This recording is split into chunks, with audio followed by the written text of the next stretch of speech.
doesn't matter. He's just gonna be like, well, there's no proof. And then I'm gonna say he's literally went on fucking Fox News and he's gonna say, well, that doesn't prove that he's violent. It's like, I can't fucking, there's no way I will get to him.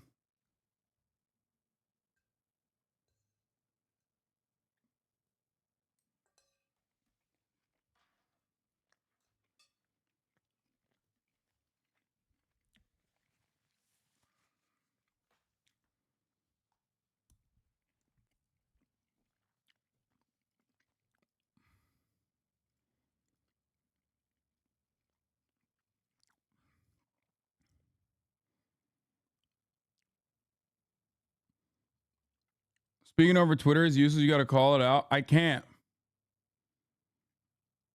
I don't think he'd want to.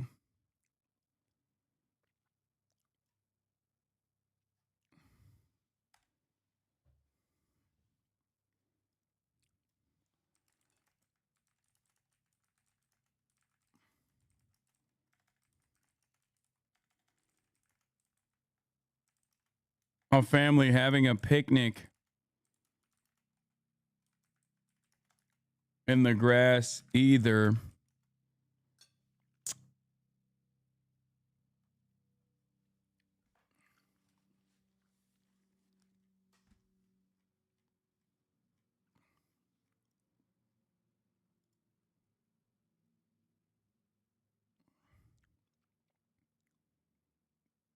Could step over a family having a picnic in the grass either.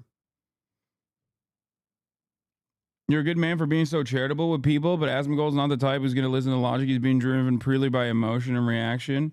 I don't think it's a fucking bad analogy. It's just that he's going to fucking respond by being like, this person is not being violent. And I'm going to say, yes, because they were successfully stopping him from entering the encampment. And then he's going to go back to the same argument over and over again. Okay?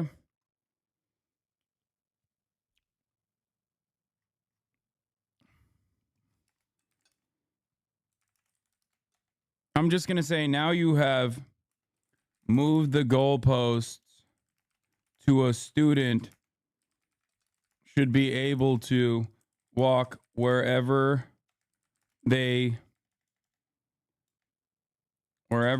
want on campus.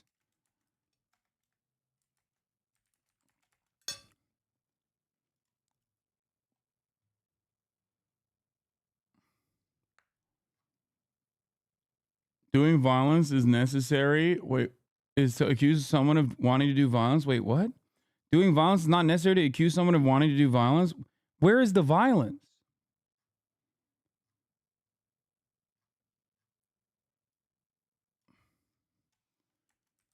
Even if it's occupied.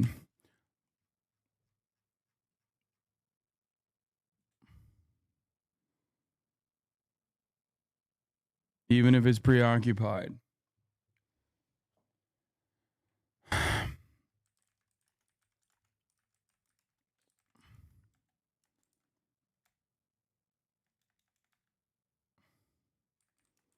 People are protesting the genocide in Gaza. That's why people agree with you.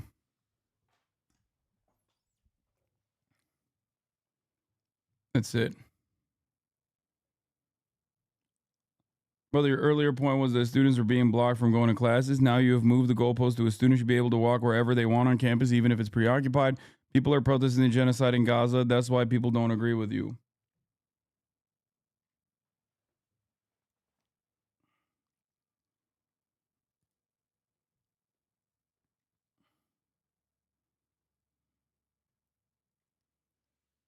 And call each other on stream. Guys, I don't know why you keep saying you can call each other on stream. I'm down to call him. I don't think he will want to do it.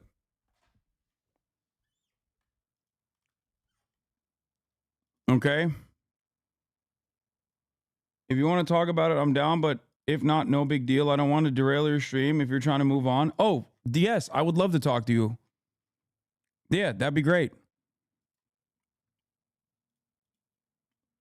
I'm down.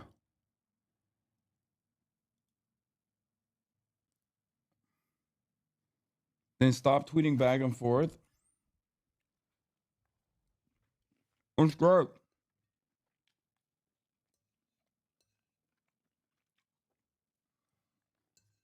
I don't think this is a derailment.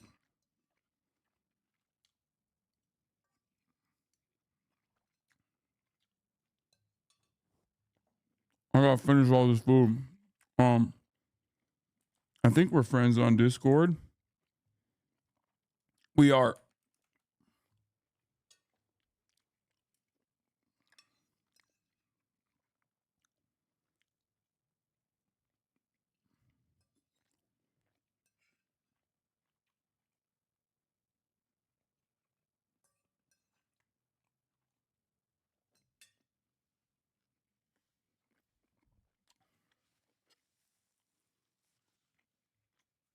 Your stream is a series of derailments anyway.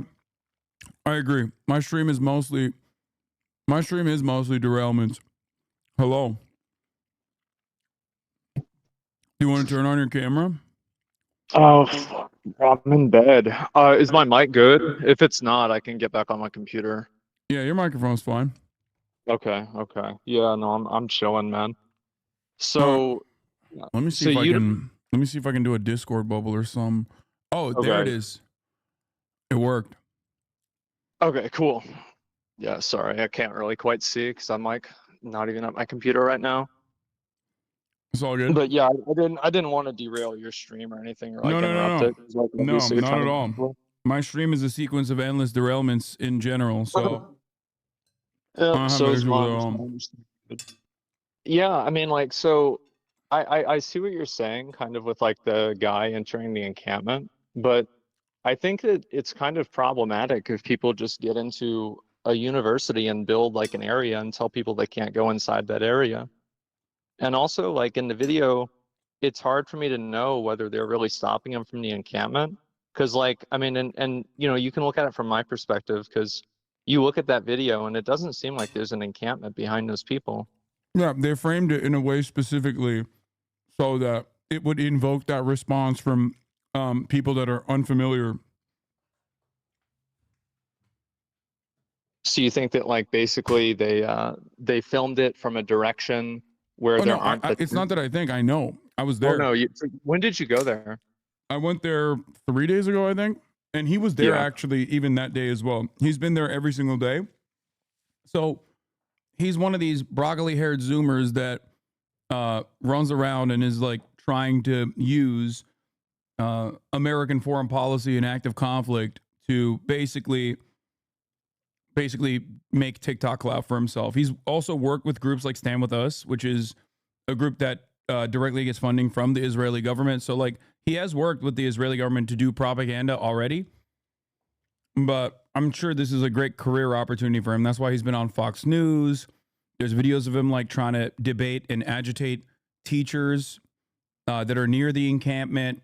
Even Sky News called him a counter protester and an agitator. Like he's like a known figure. This is not a random guy. That's also the reason why he is, at least for UCLA campus, he's the only video of like anyone even claiming that students are blocking people from going to campus, because he's deliberately going up to the encampment in an effort to try to get into the encampment to start fights. When I was there, a bunch of Zionist counter protesters tried to do that as well.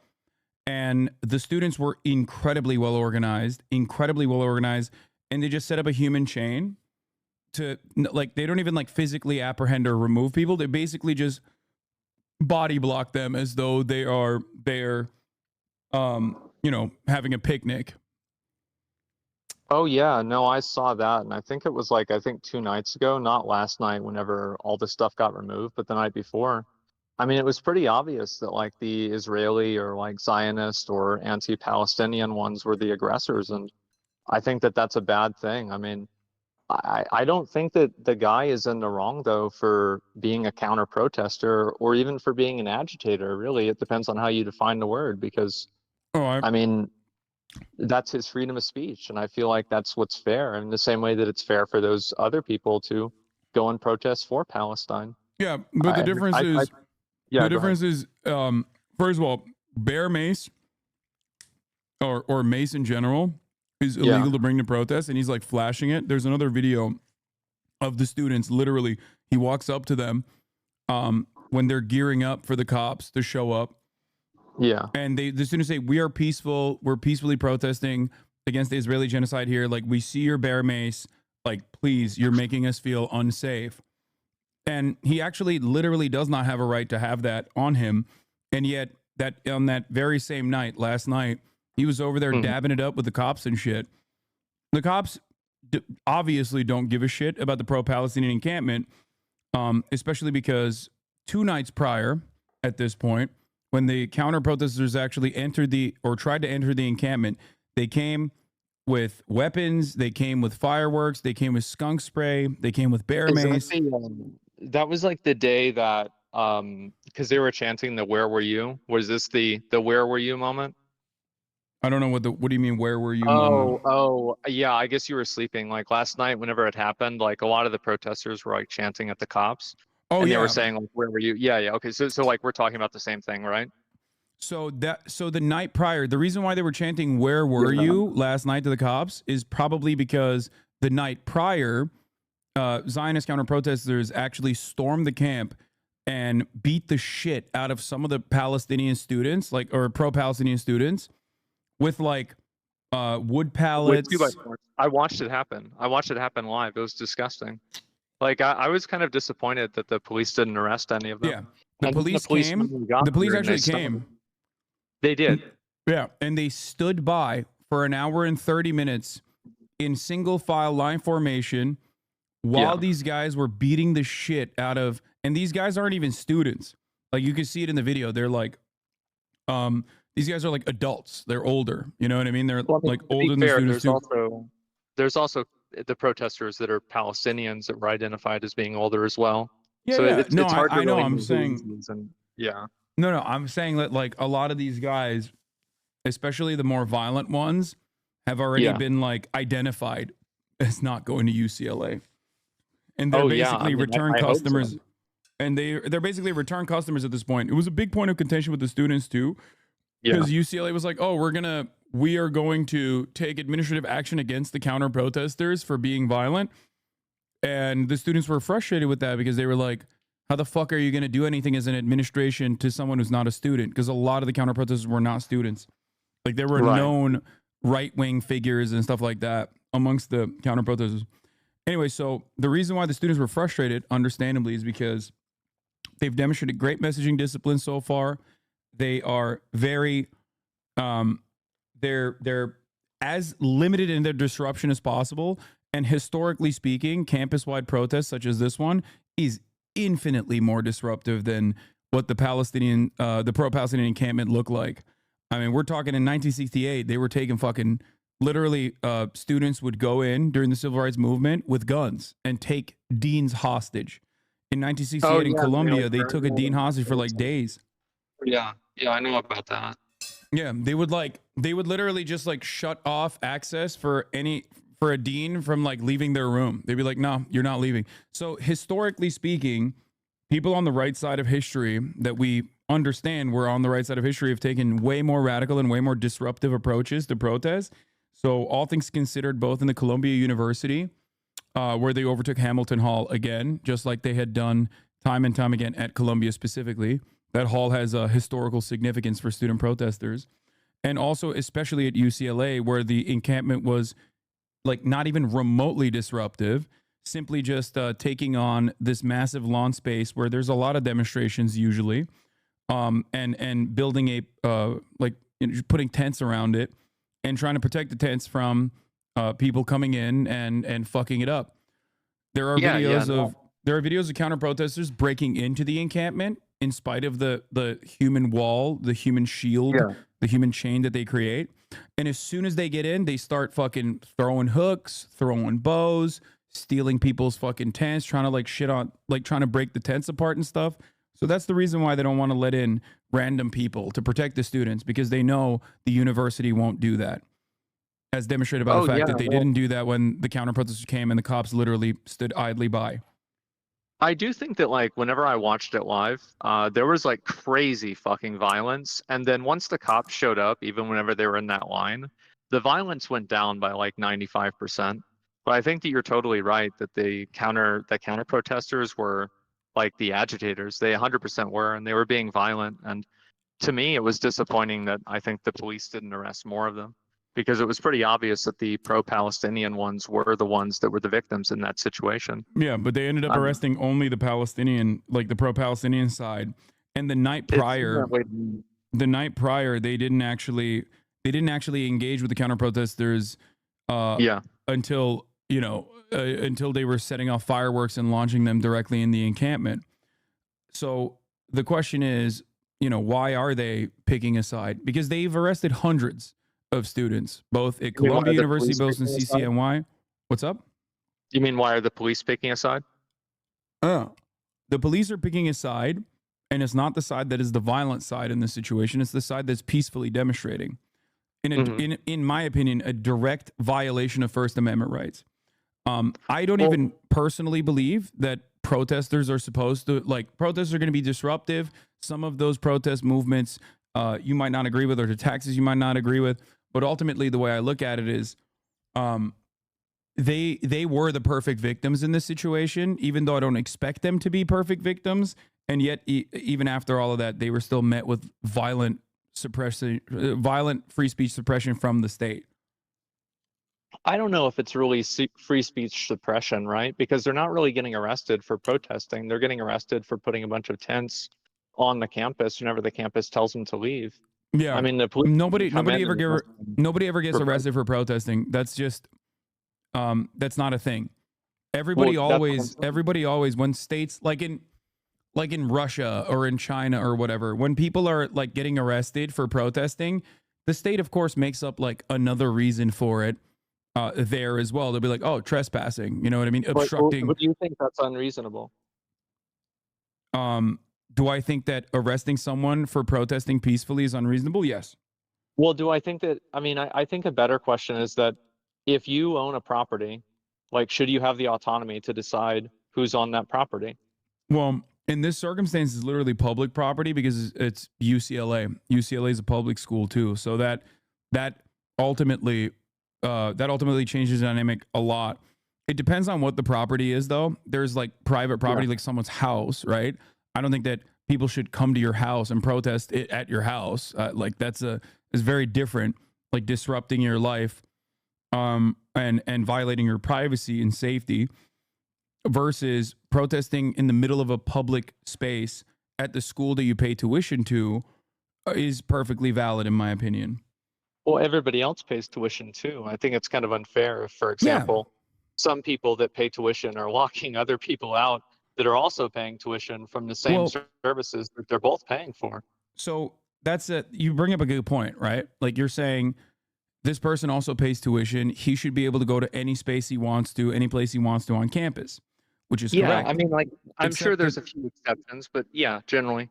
Yeah. So obviously there are many exceptions, not just a few. Like, UCLA campus is very famous. They shut off certain parts of the campus for filming and stuff like that all the time. The difference here is that this is a broad, open public space that these students were already occupying. And the reason why they're not letting, like, they weren't disrupting class. They weren't stopping people from going to class. The university, as a matter of fact, is the reason why the other buildings that were in the surrounding area were shut down. I talked to the students when I was there, and they stated they wanted to go to the library, for example. It's across the green area is across the way from the library. They shut down the library during midterms so that these guys' lives would be harder, so that they would have a harder time studying. They shut down the Wi-Fi so that students that are on the encampment would not be able to use it, trying to make this protest as hard for them as possible, which is normal. I don't think that that's a good thing to do personally. I think it probably goes against the values that UCLA espouses, specifically ironic because like a lot of these campuses literally have like super woke terminology in their studies. Like USC literally doesn't have genocide studies. They call it resistance to genocide studies. So oh boy. For me, it's like if you're taking that extra initiative to be extra woke on the aesthetic front, you should probably not be surprised when your students learn the actual lessons that you're teaching in these classes, which is that you should resist the genocide, right? So the fact that the university turns around after teaching them about many different genocides that have happened all around the world, and then tries to do everything in their power to make it as like annoying for these students as possible is a little hypocritical, in my opinion. It is hypocritical, but it's also something that's driven by the protesters' actions. And the protesters are doing that. And the result of them doing that is the university shutting down those places. And also the university, and you can correct me if I'm wrong about this, because I'm not really sure exactly. This is just what I've heard. I thought that about 2 days ago, the UCLA said that the protest was unlawful. But before then, they were basically kind of like not addressing it or not calling in the police to do anything. Is that right? No, they actually did call the police, but they called the campus police specifically to protect the encampment. I was actually kind of surprised at the university's actions at that time, because they knew that there were a lot of counter protesters that, in comparison to Columbia, for example, which had literally called the police against the encampment in Columbia University. Yeah, I saw that. The UCLA campus actually had sent police to line up around with their backs to the encampment. Now, that's not just symbolism. That actually means something, right? When you send cops, like cops. I mean, if the university is allowing it, then really that's the end result. I mean, they're the ones that make that decision. It seems confusing to me that, based off of the logic that like they're trying to shut down the or the library or the Wi-Fi, but they're also like having police come in and protect them. It seems very confusing. Like, what are their goals here? What are they trying to do?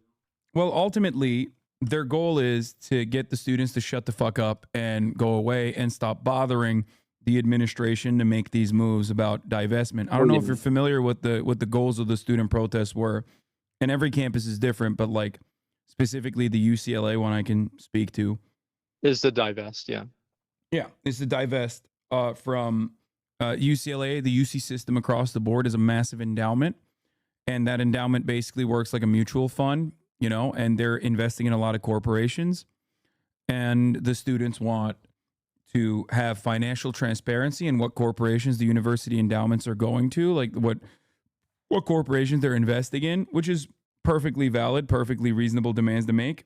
As a matter of fact, a lot of companies have done this. A lot of people have done this successfully, demanding that people divest from oil and gas companies for like environmental activism. You know what I mean?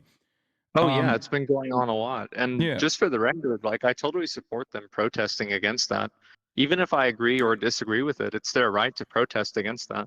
The only concern that I have is whenever it shuts down other students' ability to learn or get an education, or for people to use the facilities in the way that they're intended to. Yeah. Whenever you talk about the actual like intent of the protesters, I totally support them. Absolutely. Or even the counter protesters, because that's freedom of speech. I think that, if you don't have that, I mean, you don't have anything. Yeah, as long as they're not, long as they're not trying to like directly agitate, disrupt, and like harm the students. Because there's also a completely separate dynamic here. You hate doxing, right? Like I assume, of course. We all do. So would it shock you if I were to tell you that there are active organizations that collaborate sometimes with the Israeli government, sometimes independently, that are tasked with doxing students deliberately and even putting their faces on trucks around the campus and driving those trucks around the campus with their massive fucking billboards, basically saying like this student, their name, and be like, this is an anti-Semite. Oh yeah, I mean, I would instantly believe that. I mean, absolutely, and I'm sure that there are people on the other side to do the same thing. It's just there aren't any official organizations in the same way that Canary Mission, in the same way that like the organization I'm referencing is called Canary Mission. There's a couple other official organizations as well. Some of them are American organizations. They literally directly will be like, oh, are you at a pro-Palestinian protest? You're a fucking anti-Semite. And then they plaster their faces. They literally try to stop. Well, you got that like a week ago, right? Or 2 weeks ago? Yeah, stopantisemitism.org called me an anti-Semite of the week. Yeah, but I mean, that's... remember. What's up? Well, it's ridiculous. It's absolutely ridiculous. Yeah, And this is kind of the problem that I have, and I think that really, to me, it's pretty obvious that, being against Israel doesn't mean that you hate Jews, right? of course. And I And there think are the plenty of Jews conflating who are the against two is Israel as well, especially at those absolutely. protests. Well, there's even some that are protesting in Israel, as far as I know. Yeah. So, yeah, no, I understand that, and I I think that's problematic too. I don't agree with that either. It's, in my opinion, I think it's intimidation, but it's also like a misrepresentation. So yeah, I think that's bad in the same way that anybody else. I also don't think that people who are pushing back against these people, like the actual protesters that are making the encampments and everything like that, I don't think that they're fascist. Like, I have people calling me a fascist, for example, which I think is really kind of overboard. And I I mean, think I think also, some of those guys are oh, go ahead. fascists, for the record. I do. And I bet some of the people that are against Israel are anti-Semites. Absolutely. Yeah, but Yeah, I mean, no, ultimately, no. I don't disagree with you. I think there's like yeah, there's definitely anti-Semitism in the pro-Palestinian movement as well. But the yeah, broader, you have to look at the broadest defense of the movement, right? right. Like, what does the movement signify? What their overarching goals are? The reason why I have an easier time calling those who defend Israel fascist is because Zionism is predicated on the idea that Israel has to be a Jewish supremacist ethno state that literally has a certain percentage of Jews inside of Israel. This is a demographic concern unlike any other. Here in the United States of America, if we were to say America has to be a nation that is 75%, Irish, English, Yeah, and whatever. Yeah. German, white, everyone would understandably go, that's fucking insane. That's just white supremacy. But Yeah. Zionism is that exact same principle, is that exact same concept, but for very valid historical reasons, it has been able to shelter itself as a defensive posture, as though it is a defensive ethno state. The valid reasons, of It's course, very being the hard to Holocaust address it and within the context of like World War II and, yeah, like everything that happened. Yeah. So yeah, no, I understand that. And I mean, I'm not really a pro-Israel guy at all, honestly. I don't really give a shit about them. It's not my fight to fight. It's not my it is problem. actually. I mean, Well, listen, it well, I is. mean, that's a good point. Yeah, no, I know We what you're do we saying. do spend a shit You know, ton of I tax wish it dollars wasn't. to defend Israel. We gave $26 Yeah, billion I wish to it Israel wasn't. just this past week. I mean, yeah, I think it's a fucking waste of money. It's absolutely a waste of money. I wouldn't want to support that, especially not whenever they're doing things and like bombing these people over in Gaza and Yeah. shit. Like, of course not. Yeah, why would I want? Why would I want to support that? Yeah, no, It's disgusting. absolutely. Which is why I think the protest that these students are engaging in is Yeah. like not only perfectly valid, but I think their methods are above and beyond. Like there are rarely ever going to be protests where like you have a hard time finding a single person that doesn't say something wrong or a Oh single yeah. person that doesn't No, and it's like, get ahead of you're themselves. totally right. I mean, you can't color an entire like movement based off of like the most like Extreme examples. extremists or Yeah. like the most bad actors, right? The same as like, yeah, I'm sure there are anti-Semites that are Palestinian, pro-Palestinian, but that's not the majority of them. Yeah, It's not even there are also people who represented. are trying to co-opt. Like, there's always like a bunch Yeah. of charlatans on Twitter who are actually neo Nazis, like openly. But then they'll I've be been like, "Oh seeing them. yeah, Yeah. how about them Jews?" Like they'll try to like sneak in to be like, "Oh yeah, we love Palestine," right? When in fact you look It's a couple tweets down and the they're enemy of my fucking enemy is my friend. Yeah. yeah. So that is actually part of the reason why these student organizers are very careful with who they let into the encampment as well, because they don't want to make sure that they want to make sure that there's no one that is like in support of Palestine or seemingly in support of Palestine that's in there to say like some fuck shit. And they do a Right. very Yeah. good To, job to with that go in too. If there and someone then start some Nazi shit. Yeah. yeah, Yeah, and that's smart for them to do. yeah, so It's that's the it's other reason always why they hard to don't let say. everyone into the encampment. Yeah, I mean, I can kind of understand that, but I think that it's also really determined based off of the university. Like, the truth is that the university should have the final say on whether the encampment like that should exist or not. And I think that really, if the university is okay with it, then of course the encampment should exist because they're the ones that determine what the rules are there. But Well, I it's think really if the university doesn't want the encampment, I don't think that the students have the right to make an encampment there. I think that's unfair. I mean, I think that ultimately, especially like protests will always be disruptive, obviously, but if protests are only determined by how lawful they are, you can write a law to make any protest illegal, which Americans kind of have, as a matter of fact.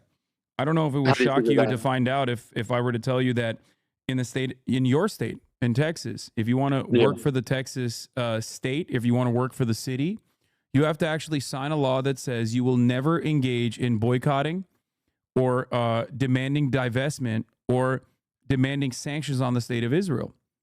Did you know this? That's a direct No, I violation of didn't. First That's Amendment rights. A it direct is. That's violation. Oh, how did that even happen? APAC. APAC wrote the legislation. This was Wow. legislation that actually two Jewish prominent members of Congress were very much against, as a matter of fact. Bernie Sanders and Dianne Feinstein have openly criticized this for obvious First Amendment violation boundaries. Yeah, I've never heard of that before. Yeah, Like it's I heard well, there's like some anti-Semitism bill that was happening today. I haven't read about it yet, but I yeah, didn't know there was something that was going on that was already on the books, man. That's crazy. yeah. Well, would it shock you to find out that there's actually 35 other states, many of them red states, as a matter of fact, that claim that they care about First Amendment and no restriction on free speech? Ironic, because Yeah. Texas Governor Greg Abbott actually said that in Texas college campuses, even outsiders can come to campus and demonstrate to the best of their ability. It was Those are like 2021, I think. 2019. He Oh, wrote was it a little bit later or earlier? Yeah. he signed legislation into law, which he has personally violated himself by using the government. So free Are you talking speech. about the recent one? Yeah. So Yeah. no matter what happens, like the idea that like every single protest has to go through like a permits process is obviously, I think, a little bit ridiculous, because like it is there, that permit process is there to like genuinely make the state restrict certain kinds of speech and only allow other kinds of speech to exist, which in my opinion is in direct violation of the First Amendment in the way that we understand it. I can So see why you say people that. make laws all the time. Go ahead. Oh yeah, of course they do. And yeah, I see what you're saying. Absolutely. And I think that there's probably a middle ground with that, where it's like if people are protesting and there's a tent there, it's okay. It's probably not a really big deal. But I still do think that the university, or especially other like private businesses, should have every right to tell people not to be there, because it's also their private property. Like, I think somebody's right to protest is really important, but I think it's also important that somebody has a right to have autonomy over their own property, especially whenever if something happens to somebody there, they could get sued for it too. Yeah. So, and I think that that's really kind of what the problem with like a lot of this is that I think that like you and I probably align with a lot of the different like opinions that we have in terms of like Israel or Zionism or anything like that. I just don't really think that these methods are effective. And I think that they alienate a lot more people than they bring in. I think Like if whenever the I'm go I think ahead. if the student protests were not effective, one, Yeah. they would not have actually had multiple universities at this point meet their demands, like in Northwestern and in Brown University, and now, as recently as a couple hours ago, Rutgers University has met the demands of Students for Justice for Palestine, which has led to the peaceful dispersal of the encampments. But beyond that, I think that another testament to the success of these protests is the violent reaction of the state. Because in some ways, like police behaving in this way also galvanizes a lot of the protesters. As a matter of fact, like this entire conversation started originally quietly at Vanderbilt University, where a couple of fans of mine, as a matter of fact, got suspended from school for doing an encampment. Then students at Columbia University saw that and said, fuck that, that's bullshit. We should divest as well. And then their encampment began after that. And then they got suppressed by the police, and then their encampment grew.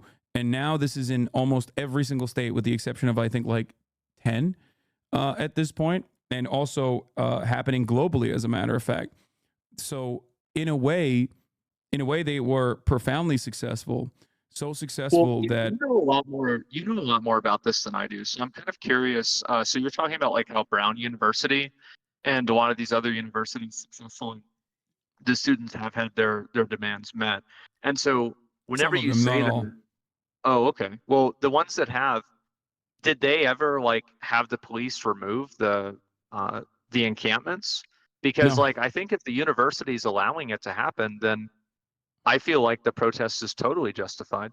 It's completely fine. No, there was police presence on all the campuses as well, and the police actually said that they would be interested in violently dispersing the encampments even at Rutgers University, but the administration looked at the demands and found them to be reasonable. See, the thing is, there's two ways to always deal with conflict management, no matter what. You either escalate, you either use the violent arm of the state to violently apprehend students, break apart the encampments, use pepper spray, tear gas, and rubber bullets that, you know, cops literally shot some of the members of my community in the face with last night. And I mean, to be fair, whenever I watched, because I watched the whole thing happen, I didn't really see a lot of the police officers shooting people that weren't shooting fire extinguishers at them. Like I'm sorry, but I think if you shoot if you are spraying a fire extinguisher at a police officer, I think they have every right to shoot you with a rubber bullet. You shouldn't be doing that. It's disgusting. Well, I don't know if it would shock you to find out, but rubber bullets are not supposed to be directed directly at protesters. It's supposed to be a less than lethal apprehension method or riot control method. And when they actually do shoot someone in the face, they can kill them. Supposed to be directed at people? Like you're not supposed to. They're supposed to. Yeah, against fire extinguishers. What they're supposed to do is shoot it on the ground. These guys were directly aiming it at the faces of students. And also, it wasn't just students that were holding fire extinguishers. It was pretty much anyone and everyone. It was it was basically a kill zone. You can kill people with rubber bullets, by the way. That's why they call it less than lethal. Yeah, no, you definitely can, but I'm not going to tell the police officers they're wrong for defending themselves against somebody who's blowing a fire extinguisher at them. I think that's ridiculous. I think that they should have every right to defend themselves against that. Like, do you think the students have a right to defend themselves? They weren't being attacked. Wait, they weren't being shot. No, the cops were, at that point, the cops were apprehending them. They were arresting them on site. Yeah, because they were breaking the law, and the university wanted them off the campus. Yeah, and they have every right to ask them to leave the campus. They didn't do it, and of course the cops would have to remove them. Like, let me ask you this way: do you think it's do you find it to be a just and proportionate response to unarmed students? And many of them, almost all of them, were unarmed. And the ones that had, I guess, fire extinguishers is few. Do you think it's an appropriate response to violently, in full riot gear, violently apprehend and, assault students because they're peacefully demonstrating, but the university now has demanded that they disperse? I think there's two different categories of that. So for the students that are not being violent, because a lot of the students were being violent, they were throwing things at the cops, they were spraying fire extinguishers at them. I'm sorry, but that's not a peaceful protest. If you're spraying a fire extinguisher at a police officer, you're not being peaceful. So if the police officers are violent in return, no, I actually think it's totally fine. No, well, here's the thing. That's the reason why this is really important, right? Like the reason why, like, I'm glad I went to the encampment. I'm glad that, like, all this was filmed. It was peaceful until the police came with weapons and with riot gear and started apprehending with physical force the students.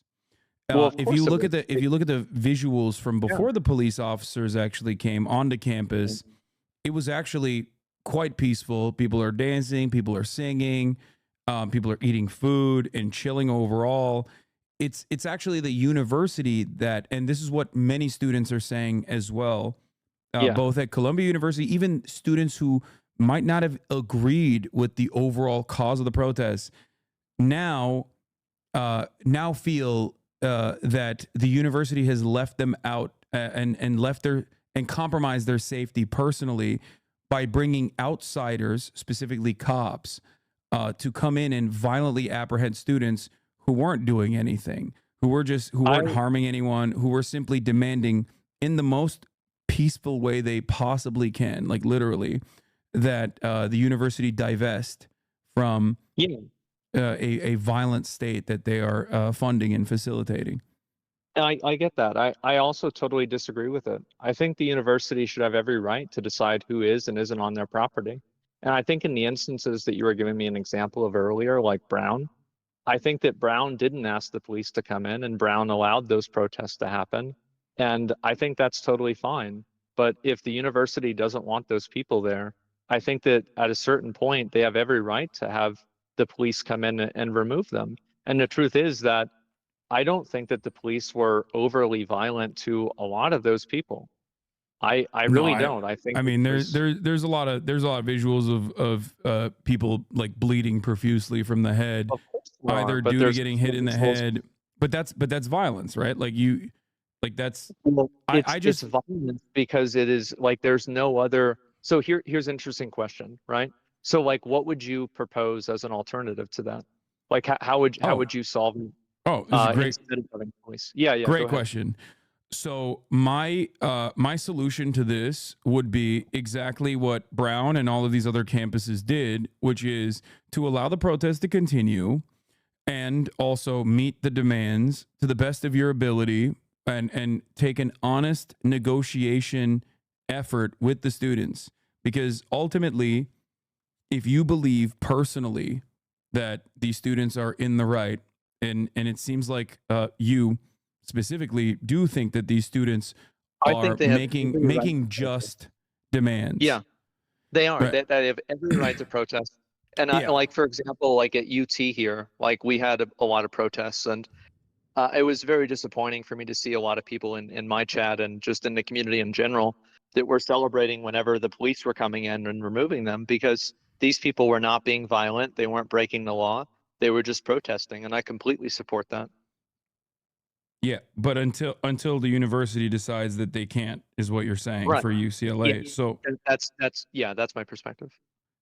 if the UT University of Texas Austin administration is saying like we don't want these protests on campus, leading to a police response would be just then. But you because I you're think in a, go go ahead. ahead. No, go ahead. Yeah. So I think that it really kind of depends on the situation. In general, I think the answer to that is probably yes. But I'm sure that there are probably some circumstances, especially with people that are just there and not taking up space and are just talking and not really like obstructing anyone, not setting up encampments, and they're just there. Yeah, I would think that's really kind of fucked up for them to remove them for that reason. But in the context of what happened at UCLA, I don't think that it was fucked up because it had been going on for multiple days. And, like it doesn't, like, I mean, let's be real, who really gives a fuck about the pavement and everything? But they are graffitiing everything and they're destroying a lot of things. Like I see windows getting knocked out in No, multiple different places. I don't think there were any windows knocked out of UCLA. You might be confusing that with Columbia, and the only Oh, I windows think that were you could be knocked out. right. That's what I was saying in multiple places. Yeah. Oh yeah. Okay. No, So Columbia sure. University, they broke into Hamilton Hall to take it over, which is again, I will defend that as well. I have defended that. I think that's perfectly valid. Because I like don't it's know, man. trespassing. It's Say trespassing, what? right? Yeah, well, it's not just trespassing. It's like breaking, like you're breaking the windows to trespass, right? It's Yeah. one thing like, oh, we just So walked in. material But if you material break damage the to windows, facilities. that's different. Yeah, material damage to facilities is like is an injustice, is what you're saying here in this situation. Which I think, you might have that yeah, opinion. it absolutely is. Yeah, it Yeah. absolutely Okay. is. So then, don't you think that the university's reaction by sending thousands, using millions of dollars of taxpayer dollars, and sending in thousands of cops to break every door inside of Hamilton Hall and most of the windows outside of Hamilton Hall caused an infinite more amount of material damage than just simply meeting the students halfway at the bargaining table? I completely agree with it. And the reason why is because it's their property to damage, and they have every right to do that. And the law has to be upheld to a degree. But doesn't that mean that like the university kind of doesn't give a shit about the material harm in that circumstance? Because if they cared about what happens to the two windows, well, it's not about the material harm necessarily. It's about having the autonomy of the material harm and being able to decide what you do with your own material and what you do with your own property and what you don't do with it. And I think that's extremely important. And it's worth more, and it's more important than any actual material or piece of property in itself. It's the essence that somebody has their own autonomy to decide what they do with what they own. Because one of the things that they also did at Columbia was falsely claim that like these students were actually harming and being anti-Semitic and like scaring Jewish students, even though ironically Jewish students were overrepresented in those arrested in the first sweep. So once again, it's the university that is claiming that police action must be met, like police action must occur upon these students because they have made up a fake reason, a bullshit reason really, that these students are somehow scaring the student population and threatening them when no such evidence existed for that, only to cause far greater harm to the student population because then they violently assaulted and arrested hundreds of students. So it's like it's a bit of a I'm cutting my nose to spite my face situation, don't you think? But it's their face to cut, and it's their decision. Well, not really, because it is the students. Well, it really is, because it's their right, it's their business, or not business, I guess you could say. But it's their university. No, universities are a business for sure. Yeah, no, I think that in some cases you're probably right. And I think also, like a lot of the people that were being violently arrested, I think it takes two to tango in a lot of cases. And I think a lot of these people are being violently arrested, but they're also not complying with what the police are wanting. They're actively breaking the law. And I don't think that's something like, how do you, like, so you bring up a really good point. Like, well, like, how do you deal with a person that is actively resisting you and won't obey the law? Because I feel like you have to restrain them somehow, don't you? So you actually bring up a really good point that I love this conversation. This is not a gotcha at all. Have you ever been arrested? No, I have not. Okay. So I have. I've been pulled over. I've been like detained, but I've never been arrested. Yeah. So I have. And this is not, I promise you, it's not a gotcha at all. The reason why I'm bringing this up is because resisting arrest is what is known as like a tack-on charge. Because cops oftentimes, I'm sure you've seen like body camera footage. Well, they'll be like, "Oh, stop resisting," while they literally have like their knee on the neck of a suspect already. Oh, yeah. You know what I mean? That's on the ground, and it's technically a bullshit charge. And here's why: because getting handcuffed physically, like physical restriction, physical apprehension, is actually done in such a way that your body cannot contort in that way. So your body naturally reacts when your arms are behind your back and you're being placed in handcuffs. So it's actually one of those laws that is basically designed because it's the physical natural response to you being apprehended. So many times, in many instances, like it's basically there so that it gives cops just cause to say, well, we're using force because you're forcibly resisting.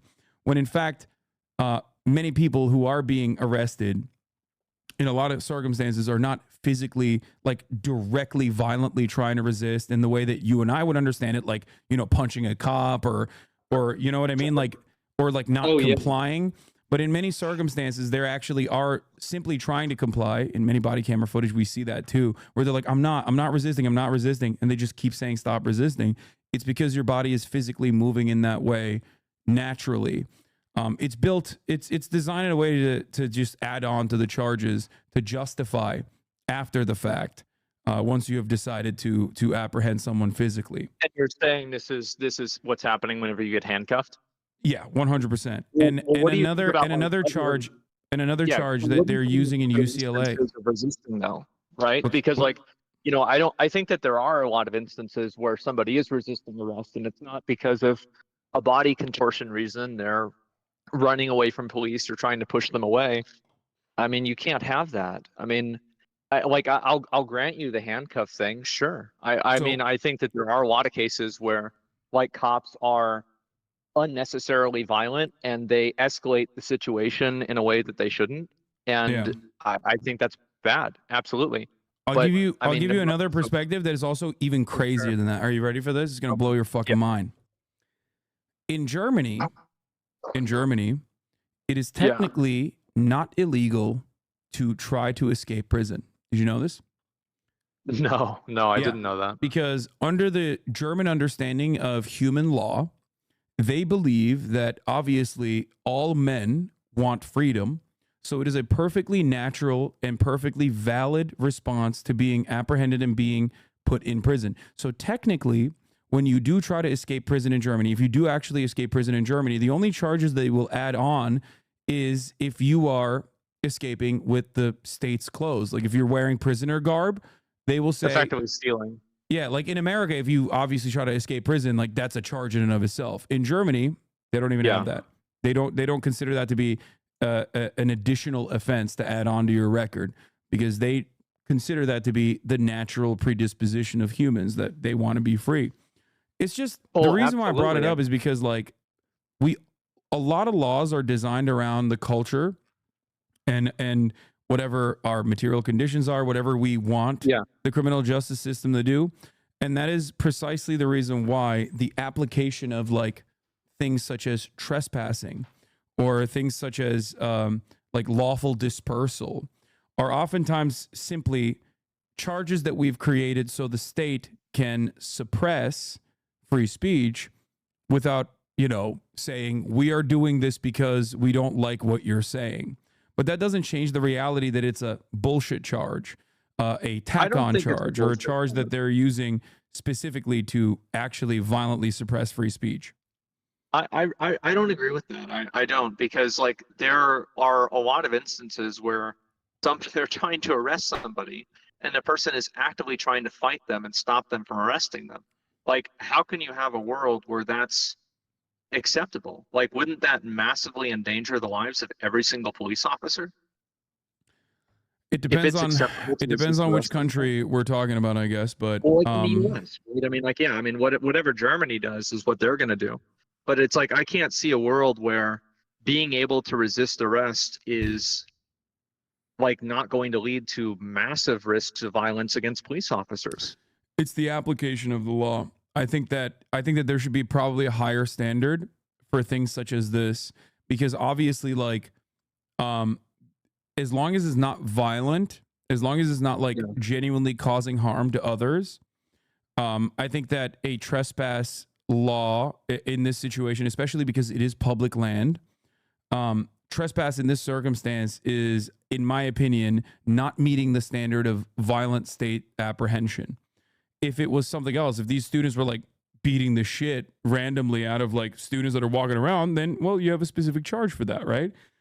Yeah. I think that trespass is just a bullshit one to use in this circumstance, especially after the vice chancellor, hours prior to the sweep, actually went and sat down with the students.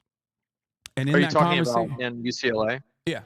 And and the vice chancellor made it seem as though they were doing this to protect the students. They were claiming that they wanted police presence there to protect the students. And the students kept asking him whether there would be a sweep at all, because police presence in this circumstance would not actually mean safety for the students or security for the students, but the exact opposite. And he basically said, oh, no, there won't be a sweep, or maybe there will be a sweep, but you'll be able to leave before the sweep, giving them only one option, which is leave or get beaten up. I don't think that that's valid to do.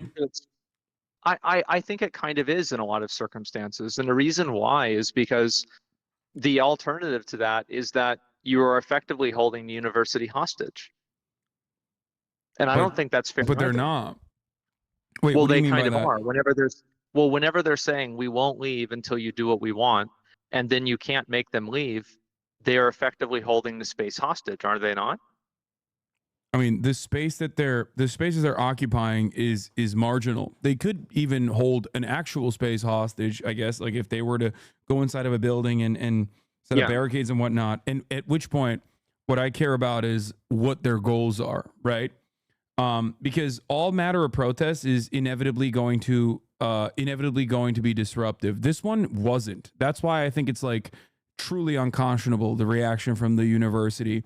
And that's why there's a lot of students who are very pissed off right now at UCLA who think like this was unacceptable, because these students did not go above and beyond. They didn't do other things like actually block students from going to class. That never actually happened. Or even like block students or block faculty. As a matter of fact, faculty and teachers under UAW 4811, the local UAW for the grad student union and the teachers union there, specifically were participating in the protests against the police presence, thinking that like at least if the teachers are there, the cops will be less likely to beat the shit out of the people, and that still didn't stop them. That's why you see images of like deans of like that lady. Yeah. Yeah, you see images everywhere of like there was a lady who is the head of Jewish studies at one of the universities that literally was physically assaulted by the police. She's a Jewish woman. She's a professor. She's the head of the Jewish cultural studies at the school, and cops are beating the shit out of her for saying that like Israel is doing a genocide. I don't think that any of these, I guess like the thing that annoys me the most about this stuff and the way that it's covered in mainstream media is the hypocrisy of it all. Beyond the obvious issues, beyond my own personal perspective on the matter, beyond the fact that I think it's truly unconscionable that our tax dollars are going to fund and facilitate ruthless baby slaughter overseas instead of, helping Americans, helping people here. Yeah. No, helping and homeless people here. I agree with you on that perspective. Beyond that fact, the idea that these guys are somehow doing this to combat anti-Semitism is truly ridiculous, especially when in many instances the people that they're beating up are Jewish students and also Jewish members of faculty, in some instances literal Holocaust survivors that go and participate at these protests. So it's all bullshit. Like the reasoning that the media gives is bullshit. The justifications that universities give is ultimately bullshit. They just don't want this kind of protest to occur. They just don't want it at all. They want everyone to shut the fuck up and say that you love Israel unconditionally and that you should make no demands from the university whatsoever. And I think that the university isn't, at liberty to be held accountable by anybody who wants to get together and hold them accountable, even if it's students. Like, I agree with you that like all of these things are bad, but just because something is bad, that doesn't necessarily greenlight any behavior you take in order to hold somebody accountable for it. So like, wow, yeah, I think that it's absolutely fair for the students to want to, protest to make the university divest or, not be involved with those things. Absolutely, that's fair. But whenever you do it in a way that the university doesn't want you to, I think that, yes, they have every right to have you removed because that's the way the law works. And I think that's what I would say if it was a Walmart doing this or a Starbucks or a person at their house or anything. Because again, a person should have autonomy and the right to decide what they do with their own space. And also, it's not like the protesters are speaking for every student. There are a lot of students that probably are, like kind of neutral about the topic or might even disagree with it. Would it shock you to find out? And I know that this is like not something that mainstream media covers at all. But for example, students hold votes, like student government body will hold votes for divestment. In Colombia, 90% of the student body voted in favor of divestment. 90% in Columbia University. So it's actually not about democracy. It's the exact opposite. It is not meeting the demands of the students or the interests of the students whatsoever. As I'm sure many students, much like yourself, would probably agree that it is kind of ridiculous that we're, participating. Our tuition dollars are going to like baby murder machine, right? And I do. For the record, historically, the reason why I brought up like 1968